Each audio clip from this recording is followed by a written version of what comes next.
নমস্কার, আমি ডক্টর মিঠু মুখার্জি। আমি আজকে আপনাদের 4 নম্বর একটা উপায় দিয়ে কেতু, সেটা কি বলুন তো? 4, 5 দুটো একসাথে থাকবে। এর আগে আমি দিয়েছিলাম কেতুর বীজ মন্ত্র জপ করবেন যখন ইচ্ছা, সময় পেলে, শুদ্ধাচারে, মন শুদ্ধ, দুনিয়া শুদ্ধ, কর্ম ভালো, ফল ভালো। আচ্ছা, কেতুর বীজ মন্ত্র যদি না পান, আমি এরপরে লিখে দেবো আর একটা মন্ত্র দেবো ওর সাথেই, গণেশ মন্ত্র। এই যে বলেছিলাম গণেশ হচ্ছে বিঘ্নহর্তা, তো গণেশ মন্ত্রটা একটা আছে, ওম গং গণেশায় নমঃ। আমি মুখেই বলে দিলাম, আর কেতুর মন্ত্রটাই বললাম না, আমি লিখে দিচ্ছি। ঠিক আছে, দুটো মন্ত্রই আমি উপরে লিখে দেবো। এটা আপনারা যখন ইচ্ছা, যখনই বিপদে পড়বেন, মনে হবে প্রবলেম হচ্ছে, মনে মনে উচ্চারণ করবেন। চিৎকার করে যে কোনো জিনিস করতে হবে তার কোনো মানে নেই। দ্বিতীয়টা হচ্ছে, কোনো বিধবা মহিলা যদি অসহায় হয়, পারলে তাকে টাকা পয়সা দিয়ে সাহায্য করবেন।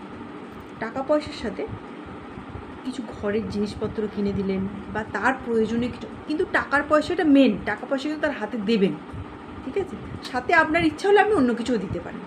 অন্য কিছু বলতে জিনিসপত্র, খাওয়া দাওয়ার, পড়ার, এইসব। এই দুটো উপায় করে দেখুন।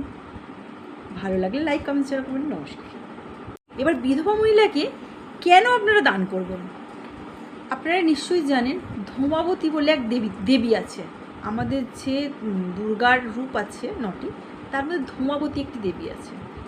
তিনি হচ্ছেন, এই কেতু হচ্ছে ধূমাবতী, মানে এনার যে দেবতা বা দেবী, তিনি হচ্ছেন ধূমাবতী। এই জন্যই বললাম, কোনো বিধবা মহিলাকে, অসহায় বিধবা মহিলা, যে কোনো বিধবা মহিলা নয়, অসহায় বিধবা মহিলাকে টাকা পয়সা দান করবে সামর্থ্য অনুযায়ী।